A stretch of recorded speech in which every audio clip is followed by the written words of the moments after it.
Hi friends, അപ്പോൾ എല്ലാവർക്കും പുതിയൊരു വീഡിയോയിലേക്ക് സ്വാഗതം. അപ്പോൾ ഇന്ന് ഞങ്ങൾ ഈ ഒരുങ്ങി കെട്ടി ഇറങ്ങുന്നത് എങ്ങനെയാണെന്ന് വെച്ചാൽ ഒരു ട്രിപ്പ് പോകാമെന്ന് വിചാരിച്ചിട്ടാണ്. ഇവിടെ എപ്പോഴും വിചാരിക്കും എവിടേക്കെങ്കിലൊക്കെ ഒരു ട്രിപ്പ് പോകണം എന്ന്.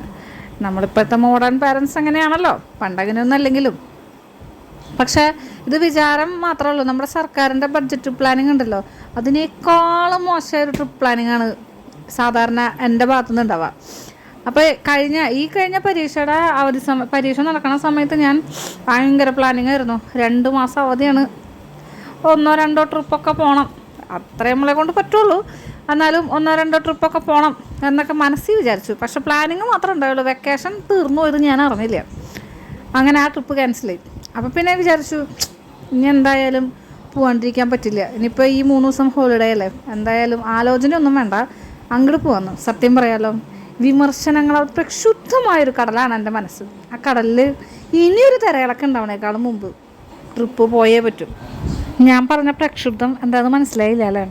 നമ്മുടെ വീടിൻ്റെ അടുത്തേ ഒരു ചേട്ടൻ ചോദിക്കും, ട്രിപ്പൊന്നും പോകണല്ലേ, നിങ്ങൾക്ക് വണ്ടിയൊക്കെ ഉള്ളതല്ലേ, സുഖമല്ലേ പോകാൻ. അപ്പം എൻ്റെ മൂത്ത മകളുടെ വക ഒരു കമൻറ്റ്, വെക്കേഷന് ഓരോരുത്തരും ഓരോ സ്ഥലത്ത് പോയി സ്റ്റാറ്റസ് ഇട്ട് തള്ളി മറക്കായിരുന്നു, ഇവിടെ ഞാൻ മാത്രം പെരക്കെ തൂത്തിരുന്ന് സ്റ്റാറ്റസ് ഇട്ടു. അതൊന്നും പോരാണ്ട് ചെറിയ സന്താനത്തിൻ്റെ വക അടുത്ത കമൻറ്റ്, അമ്മ ഞങ്ങളെ മരിച്ചോടത്തേക്കും പള്ളിയിൽ ഊട്ടിനും മാത്രമല്ലാണ്ട് എവിടേക്കൊന്ന് കൊണ്ടുപോകും അമ്മേ, ഇപ്രാവശ്യം എന്തായാലും ഞാൻ ആ പതിവൊന്ന് തെറ്റിക്കാമെന്ന് വിചാരിച്ചു.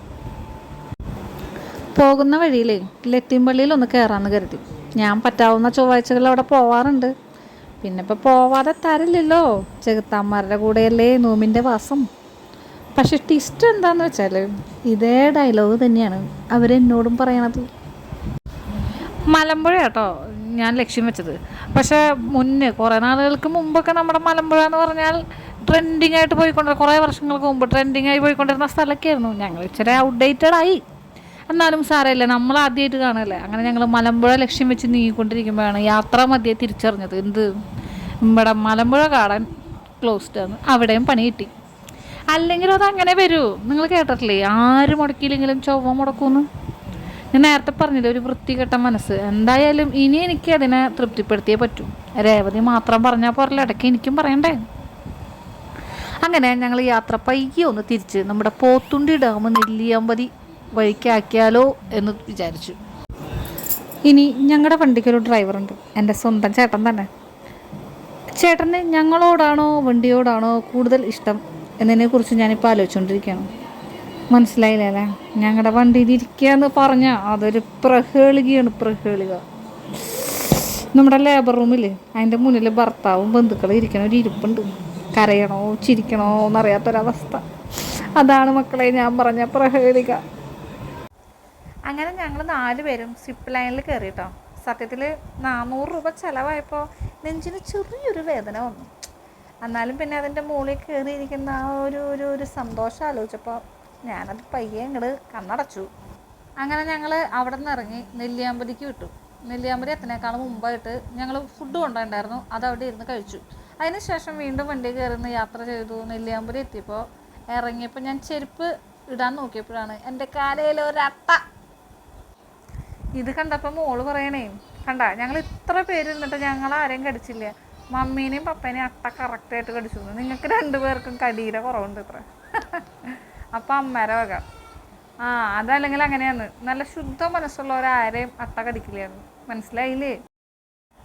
അങ്ങനെ ഞങ്ങൾ സീതാർകുണ്ട് ആ വ്യൂ പോയിൻ്റൊക്കെ കണ്ട് അവിടെയും അമ്മ വന്നില്ല കേട്ടോ. അമ്മേനെ അവിടെ സെക്യൂരിറ്റി ആയിട്ട് ഇരുത്തി നടക്കാൻ വയ്യാന്നും പറഞ്ഞ് അങ്ങനെ ഞങ്ങൾ അവിടെ നിന്ന് അതൊക്കെ കഴിഞ്ഞ് വണ്ടി കയറി പിണ്ടാ. നമ്മുടെ അട്ട നമ്മളെ ഒന്നും വിട്ടു പോകാൻ ഉദ്ദേശമല്ല, വണ്ടിയിലുണ്ടായിരുന്നു കേട്ടോ അട്ട. ഇന്ന് കാണാമായിരുന്നു. ശുദ്ധ മനസ്സുള്ള ബാക്കിയുള്ളവർക്കും 8ൻ്റെ പണി കിട്ടിയാലേ. എന്തൊരു മര്യാദ എല്ലാം നീ തന്നെ വന്നതിന് തന്നെയാണോ? എന്നിട്ട് പരിപാടി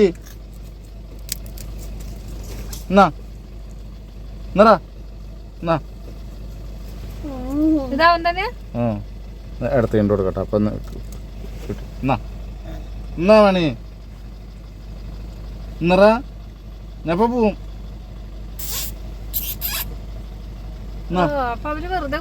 അല്ലാതെ ഇവ സമ്മതിക്കില്ല, അവരൊക്കെ പഠിച്ചു കഴിഞ്ഞാൽ മുമ്പ് ഒച്ചപ്പാടുണ്ടാക്കും.